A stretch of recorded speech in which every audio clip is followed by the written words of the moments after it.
So Motus, actually, in the vehicle reimbursement space, it's a business that reinvented itself in 2014. Used to be called Corporate Reimbursement Services. Kind of a 10-year-old company that my management team and I joined in 2013. Took through a transition process. Sort of did a little turnaround with that business, and then this past year partnered up with Thoma Bravo to buy our largest competitor, a business out of Wisconsin called Runzheimer. And then over the past 2 years, have been merging those two businesses together and sort of off and running. Wow. So why don't we just go back to the beginning? Did you start this business originally? I did not. No, I came in, joined a founder. The business was, not quite 10 years old when we got there.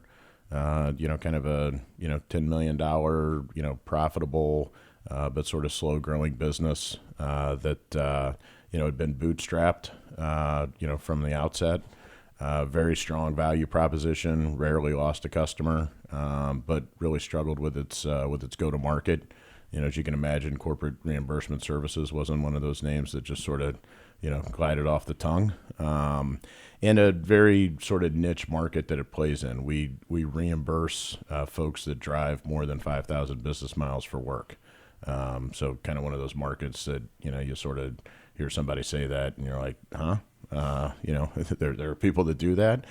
Turns out there are a lot of people that do that. A lot of expertise in the business. We also calculate for the IRS their safe harbor reimbursement rate every year. So a lot of really interesting things that the business does inside a niche of a very targeted user group. What's more fascinating about the business, however, is we utilize an IRS regulation called FAVOR, which actually Corporate Reimbursement Services and Runzheimer helped the IRS to create. And that regulation recognizes that the cost of operating certain assets or using certain assets can vary based off the geography they're in and the rate at which they're operated.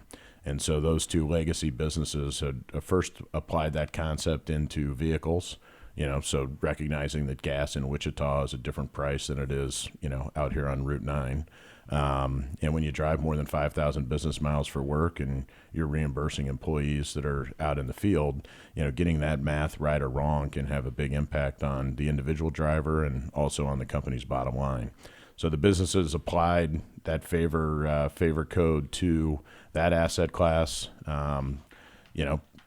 fairly successfully, by far, the two industry leaders in it, but really focused on taking companies out of what they believed was their only option, which was buying people a company car, which is really a bad use of companies' proceeds. It's, maximizes liabilities and risk, and instead moving them into a reimbursement program that treated people fairly and accurately.